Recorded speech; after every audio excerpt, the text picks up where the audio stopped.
Hello everyone. Welcome to this new tutorial of Blender. Today, in a simple way, we will learn to create realistic chain, using rigid body simulation. First, delete everything. Press Shift+A and add a torus. Change major segments to 18 and minor segments to 8. It will keep my Blender light and avoid crashing. Now, Y rotation equals 90 degree. Move the torus in Z-axis, little up. Press Shift+D and then enter to duplicate the torus. Rotate 90 degree in X-axis. Move it up in Z-axis. Keep a gap between two torus like this. Now, select both object.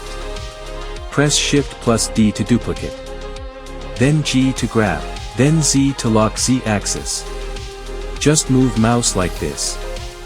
And left click. Then press Shift+R to repeat the process.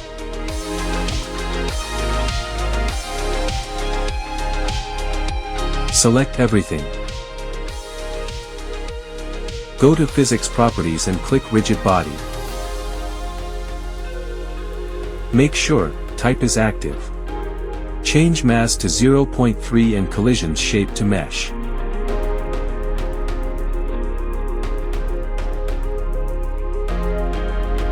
Go to Object, then Rigid Body and select Copy from Active.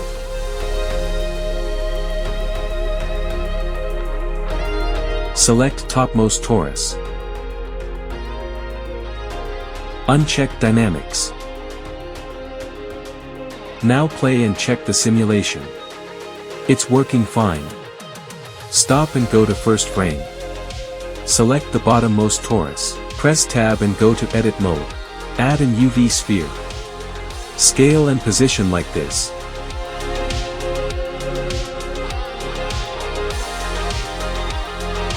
Press Tab and back to Object Mode. Change the mass of sphere to 3 kilograms. Play and check the simulation. It's working fine. Stop and go to first frame. Add a plane object and scale like this.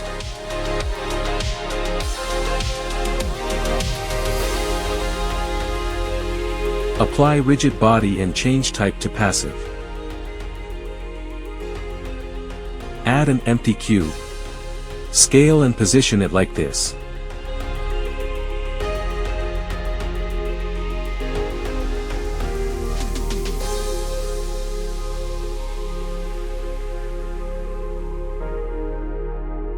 Select everything except plane.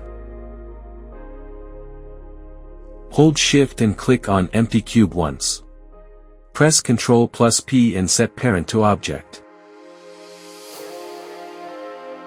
Now, we can rotate objects using empty cube.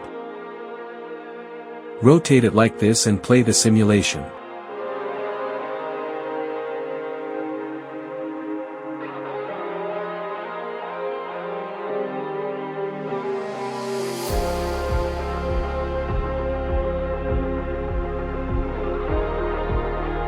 Next, add a cube. Scale and position it like I am doing in this tutorial. Apply rigid body. Open Dynamics drop-down. Check on Deactivation. Open Deactivation drop-down. Check on Start Deactivated. Play the simulation and check if everything is working fine. This tutorial is designed for beginners who want to understand the basics of rigid body simulation. If you have any doubts or questions about the process, feel free to leave a comment below. I'll definitely try my best to clear your doubts and help you understand the process better. If you found this tutorial helpful, please like the video and subscribe to my channel. Your support and encouragement motivate me to create more tutorials in the future. Thank you for watching.